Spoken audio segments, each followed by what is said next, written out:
Kasako Media, tunaangazia maisha, tunaandika kesho. Jeshi la polisi mkoa wa Mbeya linawashikilia watuhumiwa watatu ambao ni Mseveni Menati, huyu ni mkazi wa Uyole, Fredi Lulandala, mkazi wa Mapelele, na Joseph Ngelenge, huyu ni mkazi wa Uyole pia hapa jijini Mbeya. Hawa wanatuhumiwa kwa tuhuma za kusafirisha dawa za kulevya aina ya bangi yenye uzito wa kilo 168.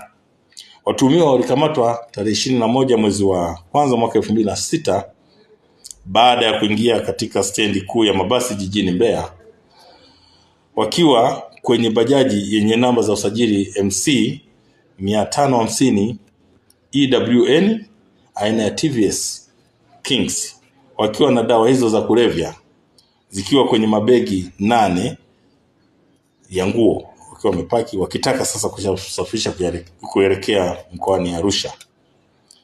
Watuhumiwa wanaeleza kwamba waliingiza madawa ya kulevya kutoka nchi za jirani, yani kwa maana ya nchi ya Malawi, na wanaeleza kwamba waliingiza nchini dawa hizo kutoka nchi jirani wakitaka kuzisafirisha kwa njia ya kuelekea jijini Arusha.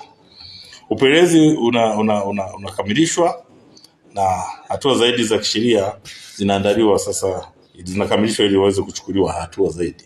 Jeshi la polisi mkoa wa Mbeya linawashikilia watuhumiwa watatu ambao ni Ajili Mwapelele, mkazi wa Iganzo, Elvis Shabani, mkazi wa Igodima jijini Mbeya, na Victor Paulo, mkazi wa Igurusi wilaya ya Mbarali. Hawa wanashikiliwa kwa tuhuma za wizi wa pikipiki ya magurudumu matatu maarufu Guta yenye namba za usajili MC 495 FFY aina ya Sinolai.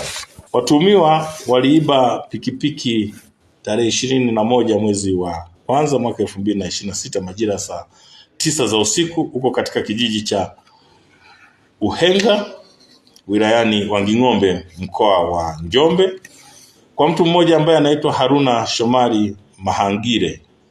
Huyu ni mkazi wa kijiji cha Uhenga, na kisha walisafirisha bajaji hiyo au pikipiki hiyo hadi mkoani Mbeya kwa ajili ya kutafuta soko na kutaka kuiuza. Kwa hiyo kufuatia tukio hilo, jeshi la polisi mkoa wa Mbeya lilianza ufuatiliaji, na Januari tarehe 21 mwaka 2026 majira ya saa 5 za asubuhi huko Iganzo jijini Mbeya, jeshi la polisi waliweza kufanikiwa kuwakamata watuhumiwa hao wakiwa na mali hiyo ya wizi, na upelelezi sasa kufuatia tukio hili unakamilishwa ili hatua zaidi za kisheria ziweze kuchukuliwa dhidi ya hao watuhumiwa wote watatu. Kwa majina naitwa Haruna Shomari, natoka kijiji cha Uhenga kata ya Uhenga tarafa ya Wanging'ombe. Usiku wa kuamkia jana tarehe 21 masaa saa 9 usiku watu wasiojulikana walikuja kuiba Guta nyumbani kwangu. Baadaye nimefanya ushirikiano na serikali ya kijiji pamoja na kata, viongozi wamekuja pale eneo la tukio. Hatimaye tumeweza kutoa ripoti kituo cha polisi Ilembula. Tulipotoa ripoti, wakati huo tayari mimi nikawasiliana na watu wa GPS ambao wako tukionyesha kuwa nimenunua hii Guta. Kwa wale wakawa wanaendelea na kujaribu kuangalia Guta iko wapi.